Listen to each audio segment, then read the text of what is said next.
பொன்னியின் செல்வன் இரண்டாம் பாகம் சுழற்காற்று. அத்தியாயம் 8. பூதத்தீவு. வானமாதேவி இருக்கிறாளே, அவள் புத்தி விசாலத்தில் மனித குலத்தை ஒத்தவள்தான் போலும். பரஞ்சோதியாகிய இறைவனை மனிதர்கள் தங்கள் இதய ஆகாசத்திலிருந்து நழுவிச் செல்ல விட்டு விடுகிறார்கள்.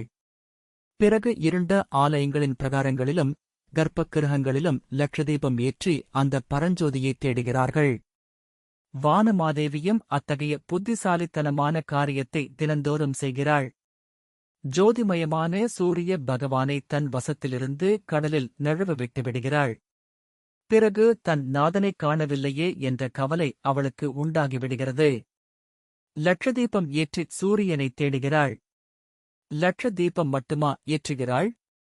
கோடானு கோடி தூங்கா விளக்குகளை ஏற்றி இரவெல்லாம் அவளும் தூங்காமல் சூரியனைத் தேடிக் கொண்டிருக்கிறாள். வந்தியத்தேவன் தனக்கு உணர்வு வந்து கண்ணை திறந்து பார்த்தபோது தன் கண்முன்னே பல்லாயிரம் தீபச் சுடர்கள் மின்னுவதைக் கண்டான். எந்தக் கோவிலிலே இவ்வளவு அலங்காரமாக லட்சதீபம் ஏற்றியிருக்கிறார்கள் என்று வியந்தான். பின்னர் அவை தீபங்கள் அல்லவென்றும் வானத்தில் சுடர்விடும் நட்சத்திரங்கள் என்றும் உணர்ந்தான். படகில்தான் அண்ணாந்து படுத்திருப்பதையும் தன் இடுப்பைச் சுற்றி ஈரத்துணியின் மீது கயிறு ஒன்று கட்டியிருப்பதையும் அறிந்தான். ஜிலுஜிலுவென்று குளிர்ந்த காற்று அவன் உடல் மீது பட்டு அவனுக்கு எல்லையற்ற சுகத்தையும் அமைதியையும் அளித்தது. அமைதியான கடலில் எழுந்த ஓங்கார நாதம் அவன் உள்ளத்தில் அபூர்வமான சாந்தியை உண்டாக்கியது. அந்த நாதத்தினிடையே ஒரு கீதமும் கேட்டது. அது என்ன கீதம்? அதை அவன் இதற்கு முன் எங்கே, எப்பொழுது கேட்டிருக்கிறான்? வாரிதியும் அடங்கி நிற்க, மாருதமும் தவழ்ந்து வர, காரிகையின் உள்ளந்தனிலே காற்று சுழன் ரடிப்பதுமேன்? அலை கடலும் ஓய்ந்திருக்க, அகக்கடல்தான் பொங்குவதேன்? ஆகா, அந்த விசித்திரமான பெண் பூங்குழலி! சற்று நிமிர்ந்து உட்கார்ந்து எதிரே பார்த்தான். ஆம், அவள்தான். படகு தள்ளிக் கொண்டிருக்கிறாள். அந்தச் சோக கீதத்தைப் பாடிக்கொண்டு படகு வலிக்கிறாள். காரிருளிலே ஒரு மின்னல் மின்னி பல பொருள்களை ஒரு நொடி பொழுதில் காட்டிவிடுவது போல முன்னிரவில் நடந்ததெல்லாம் வந்தியத்தேவனுக்கு பளிச்சென்று ஞாபகம் வந்தது. அதாவது, அவன் கடலில் தத்தளித்த போது பூங்குழலியும் கடலில் குதித்து அவனை நோக்கி வந்தது வரையிலேதான். பிறகு நடந்தது ஒன்றும் அவனுக்கு நினைவில் இல்லை. தன்னை அந்தப் பெண் காப்பாற்றிப் படகில் ஏற்றியிருக்க வேண்டும். படகு அசையும்போதுதான் மீண்டும் கடலில் விழுந்து விடாமலிருப்பதற்காக இடுப்பில் கயிற்றைச் சுற்றி படகின் குறுக்கு கட்டையில் சேர்த்துக் கட்டியிருக்கிறாள். கயிறு உடம்பின் தோலில் பட்டு வலிக்காதபடி அரை ஆடையின் மீது சுற்றிக் கட்டியிருக்கிறாள். இடுப்புத் துணியைச் சுற்றியிருந்த அரை சுருளை வந்தியத்தேவன் தொட்டுப் பார்த்துக் கொண்டன். பணமும் ஓலையும் பத்திரமாயிருக்க கண்டான். ஆகா, இந்தப் பெண்மீதுதான் சந்தேகங்கொண்டது எவ்வளவு பெரிய தவறு! வேறுவிதமான துர்நோக்கம் இவளுக்கு இருந்தால் தன்னை காப்பாற்றியிருக்க வேண்டிய அவசியமில்லையே. கைசளைத்து உணர்விழந்த தன்னை கடலிலிருந்து படகில் ஏற்றுவதற்கு இவள் எவ்வளவு கஷ்டப்பட்டிருக்க வேண்டும்! எப்படித்தான் தன்னன் தனியாகச் செய்தாளோ? அபூர்வமான நங்கை இவள்! இதோ அவள் எழுந்திருக்கிறாளே, ஏன்? தான் விழித்து விட்டதை பார்த்துவிட்டுத்தான் தன்னை நெருங்கி வருகிறாளோ? வந்து என்ன செய்யப் போகிறாள்? இல்லை, இல்லை, வேறு ஏதோ செய்கிறாள். ஆகா, பாய்மரத்தில் பாயைக் கட்டப் போகிறாள். எவ்வளவு கடினமான வேலை! அதுவும் தன்னந்தனியாகச் செய்வது. பூங்குழலி, பூங்குழலி! ஓகோ, விழித்துக் கொண்டு விட்டாயா? என் கட்டை அவிழ்த்துவிடு. நானும் உனக்கு உதவி செய்கிறேன். நீ சும்மா இருந்தால் போதும், அதுவே பெரிய உதவி. கயிற்றை அவிழ்க்க வேண்டுமென்றால் நீயே அவிழ்த்துக் கொள்ளலாம். ஆனால் மறுபடியும் கடலில் குதித்து விடாதே. வந்தியத்தேவன் தன்னை கட்டியிருந்த கயிற்றை அவிழ்த்துவிட்டுக் கொண்டான். பூங்குழலி பாய் மரத்தைத் தூக்கி நிறுத்தினாள். அதில் பாயை விரித்து பறக்கவிட்டாள். படகு இப்போது உல்லாசமாகச் சென்றது, விரைவாகவும் சென்றது. சமுத்திரகுமாரி! ஏன் தாகமாயிருக்கிறது? உப்புத் தண்ணீர் குடித்திருக்கிறாய் அல்லவா? தாகமெடுக்காமல் என்ன செய்யும்? சுரைக் குடுக்கை ஒன்றை எடுத்துக்கொண்டு சமுத்திரகுமாரி வந்தியத்தேவன் அருகில் வந்தாள். உனக்குச் சாப்பாடு கூட கொண்டு வந்தேன். நீ கடலில் குதித்த போது அதுவும் விழுந்துவிட்டது. நல்ல வேளையாக இந்தச் சுரைக் குடுக்கை தப்பிப் பிழைத்தது. இப்படிச் சொல்லிக் கொண்டே சுரைக் குடுக்கையை மூடியிருந்த தக்கையை எடுத்துவிட்டுக் கொடுத்தாள். வந்தியத்தேவன் அதை வாங்கித் தண்ணீர் குடித்தான். தொண்டையைக் கனைத்து சரிப்படுத்திக் கொண்டு, உன்னைப் பற்றி தவறாக எண்ணிக் கொண்டு விட்டேன், அதற்காக வருத்தப்படுகிறேன் என்றான். அது ஒன்றும் பாதமில்லை. நீ யாரோ? நான் யாரோ? பொழுது விடிந்தால் பிரிந்துவிடப் போகிறோம். இப்போது நேரம் என்ன? வானத்தைப் பார்த்து தெரிந்து கொள். சப்த ரிஷிமண்டலத்தைப் பார் என்றாள் பூங்குழலி. வந்தியத்தேவன் வட திசையில் அடிவானத்தைப் பார்த்தான். அவன் படகு ஏறும்போது பார்த்ததற்கு இப்போது சப்த ரிஷிகள் இடம் மாறி பாதி வட்டம் வந்திருந்தார்கள். அந்த அருந்ததி நட்சத்திரம் வசிஷ்டருடன் எப்படி ஓட்டிக்கொண்டே வருகிறது? அதிசயந்தான். துருவ நட்சத்திரம் மட்டும் இருந்த இடம் விட்டு அசையவில்லை. வானவெளியும் மூலைக்கடலும் சேரும் அந்த இடத்தில் துருவ நட்சத்திரம் யுக யுகமாக நிலைத்து நின்று வருகிறது.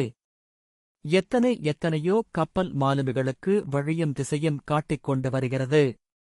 துருவ நட்சத்திரம். அதை யாருக்கோ உதாரணமாகச் சொன்னார்களே? யார் சொன்னது? யாரைச் சொன்னது? ஞாபகம் வருகிறது, குடந்தை சோதிடர் சொன்னார். இளவரசர் அருள்மொழிவர்மருக்கு வடதுருவத்தை உதாரணமாகச் சொன்னார். இளவரசரைப் பார்க்கும் பேறு நமக்கு உண்மையிலேயே கிடைக்கப் போகிறதா?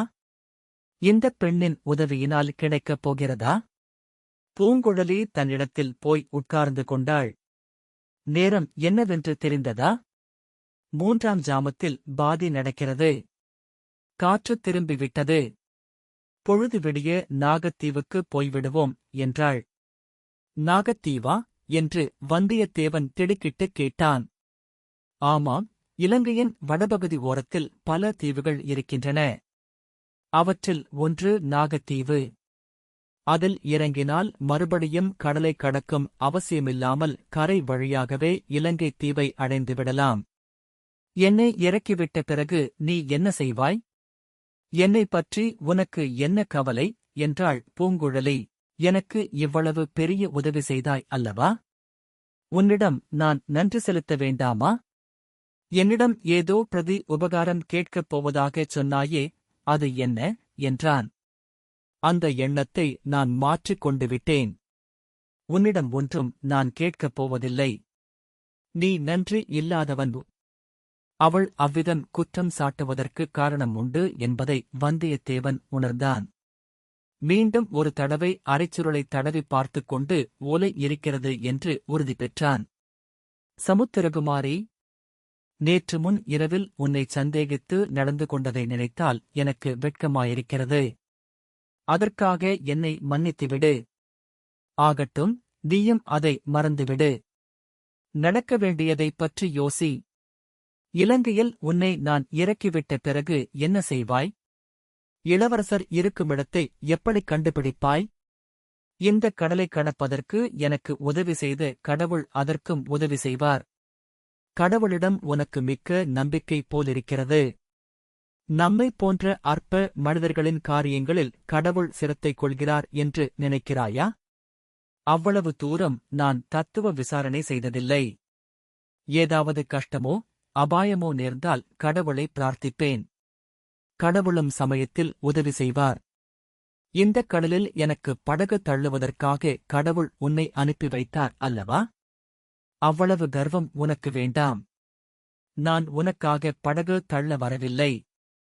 என்னை உனக்கு உதவி செய்யும்படி கடவுள் கனவிலே சொல்லி அனுப்பவும் இல்லை. பின் எதற்காக நேற்று என்னை தப்புவித்தாய்?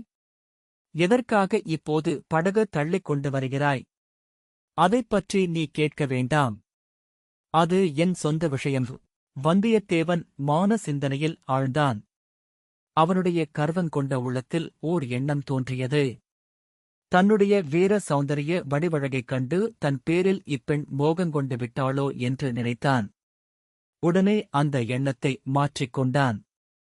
இவளுடைய பேச்சும் நடவடிக்கைகளும் அம்மாதிரி எண்ண இடம் தரவில்லை. வேறு ஏதோ மர்மமான காரணம் இருக்கிறது. இவளுடைய வாயைப் பிடுங்கி அதை தெரிந்து கொள்ள வேண்டும். ஒரு விஷயத்தை நினைத்தால் கொஞ்சம் எனக்கு கவலையாகத்தான் இருக்கிறது என்றான். அது என்ன? உனக்குக் கூடவா கவலையாயிருக்கிறது? இலங்கையில் காடும் மலையும் அதிகம் என்று சொல்லுகிறார்கள். இலங்கையில் பாதிக்கு மேலே காடும் மலையுந்தான். காட்டு மிருகங்கள் அங்கே அதிகம் என்று சொல்கிறார்கள். காட்டு யானைகள் மந்தை மந்தையாக சஞ்சரித்துக் கொண்டிருக்கும். சில சமயம் காடுகளுக்கு வெளியிலும் யானை கூட்டம் வந்துவிடும். இலங்கையில் உள்ளவர்கள் காட்டுமிராண்டி மக்கள் என்று கேள்விப்பட்டிருக்கிறேன். அது முழு பொய். அப்படியானால் சரி, நீ சொன்னால் உண்மையாகத்தானிருக்கும். அப்படிப்பட்ட காட்டுப் பிரதேசத்தில் இளவரசர் அருள்மொழிவர்மர் எங்கே இருக்கிறார் என்று தேடிக் கண்டு பிடிக்க வேண்டும். அது ஒன்றும் கஷ்டமில்லை என்று சற்று முன் சொன்னாயே? ஆமாம், சொன்னேன். சூரியன் இருக்குமிடத்தைக் கண்டுபிடிப்பதில் என்ன கஷ்டம் இருக்க முடியுமென்று முதலில் நினைத்தேன். இப்போது ஏன் வேறு விதமாக நினைக்கிறாய்? சூரியனை மேகங்கள் மறைத்திருக்கலாம், அல்லது கடலுக்கடியில் சென்றிருக்கலாம். இந்தச் சூரியனை எந்த மேகமும் கடலும் மறைத்துவிட முடியாது. பொன்னியின் செல்வரை மறைக்க முயலும் மேகமும் ஒளி பெறும், கடலும் ஜொலிக்கும். இளவரசரைப் பற்றி பேசும்போது இவளுடைய உற்சாகம் எப்படி பொங்குகிறது! சோழ நாட்டுப் பிரஜைகள் பலரையும் போல இந்தப் பெண்ணும் அவரை தெய்வமாக கருதுகிறாள். அருள்மொழிவர்மரிடம் அப்படிப்பட்ட வசீகர சக்தி என்ன இருக்கும்? இவ்விதம் மனத்தில் எண்ணிக்கொண்டு, அப்படியானால் இலங்கையில் இளவரசரைக் கண்டுபிடிப்பது கஷ்டமில்லையென்றா சொல்கிறாய்? என்றான். சோழ சைன்யம் எங்கே இருக்கிறது என்று விசாரித்துக் கொண்டு போனால் இளவரசர் இருக்கும் இடம் தானே தெரிகிறது. அது எப்படி? இலங்கையில் பாதி அளவு சோழ சைன்யம் பரவி இருக்கிறது என்று கேள்விப்பட்டேனே. ஆமாம், மாதோட்டத்திலிருந்து புலஸ்திய நகரம் வரையில் சோழர் படை பரவியிருக்கிறது என்றுதான் நானும் கேள்விப்பட்டேன். பின்னே, அவ்வளவு பெரிய பிரதேசத்தில் இளவரசர் எங்கே இருக்கிறாரோ? காட்டு வழிகளில் தேடிச் சென்று அவரை கண்டுபிடிக்க அதிக நாள் ஆகலாம். இந்த ஓலையை உடனே அவரிடம் நான் சேர்ப்பித்தாக வேண்டும். நீதான் ஓலையைப் பார்த்துவிட்டாயே? எவ்வளவு அவசரம் என்று உனக்குத் தெரிந்திருக்குமே. சமுத்திரகுமாரி இதற்கு மறுமொழி எதுவும் சொல்லாமல் மௌனமாயிருந்தாள். இளவரசர் இருக்குமிடம் நிச்சயமாகத் தெரிந்தால் வீண் அலைச்சல் அலையாமல் அவர் இருக்குமிடத்துக்கு நேரே போய்விடலாம் என்றான் வந்தியத்தேவன். அதற்கு ஒரு வழி இருக்கிறது என்றாள் பூங்குழலி. இருக்கும் என்று நம்பித்தான் உன்னை கேட்டேன். காலையில் நாகத்தீவில் உன்னை இறக்கி விடுவதாகச் சொன்னேன் அல்லவா? ஆமாம். நாகத்தீவுக்குப் பக்கத்தில் போதத்தீவு என்று ஒன்றிருக்கிறது. தீவின் பெயரே கேட்க பயங்கரமாயிருக்கிறதே. பயப்படாதே. ஆதியில் அந்த தீவின் பெயர் போதத்தீவு. புத்த பகவான் ஆகாச மார்க்கமாக இலங்கைக்கு வந்தபோது முதலில் அந்த தீவிலேதான் இறங்கினாராம்.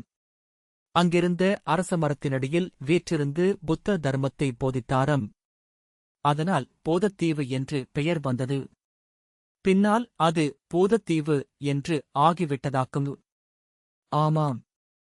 போதத்தீவு என்ற பெயரைக் கேட்டே உன்னைப்போல் பலர் பயங்கரமடைந்தார்கள். பிறகு அந்த தீவுக்குச் சாதாரணமாக யாரும் போவதில்லை. போதத்துக்கு பயப்படாதவர்கள்தான் போவார்கள். அதாவது உன்னைப் போன்ற தைரியசாலிகள். கொள்ளிவாய்ப் பிசாசுக்கு பயப்படாதவள் அல்லவா நீ? சரி, போதத்தீவைப் பற்றி என்ன சொல்ல வந்தாய்? போதத்தீவின் கரையில் ஒரு நாழிகை நேரம் நீ தாமதித்தால் பொன்னியின் செல்வர் இப்போது இலங்கையில் எங்கே இருக்கிறார் என்று விசாரித்துச் சொல்வேன். போதத்தீவில் யாரை விசாரிப்பாய்? போதத்தீவில் ஒரு பூதம் இருக்கிறது. அதை விசாரிப்பேன். அந்தப் பூதத்தை எனக்கும் காட்டுவாயல்லவா? அதுதான் முடியாது. நீ என்னைத் தொடர்ந்து தீவுக்குள் வரக்கூடாது. கரையில் படகைப் பார்த்துக் கொண்டு காத்திருப்பதாக சத்தியம் செய்து கொடுத்தால் நான் போய் விசாரித்துக் கொண்டு வந்து சொல்வேன். சரி, அப்படியே ஆகட்டும் என்றான் வல்லவரையன். காற்று சுகமாக அடித்தது. பாய் மரத்தின் உதவியினால் படகு விற்றென்று கடலை கிழித்துக் கொண்டு சென்றது. கடலின் ஓங்கார நாதம் கேட்டுக்கொண்டே இருந்தது. வந்தியத்தேவனுடைய கண்களைச் சுழற்றிக் கொண்டு தூக்கம் வந்தது. விழிப்பு நிலையிலிருந்து உறக்க நிலைக்கு இலேசாக நழுவிச் சென்றான்.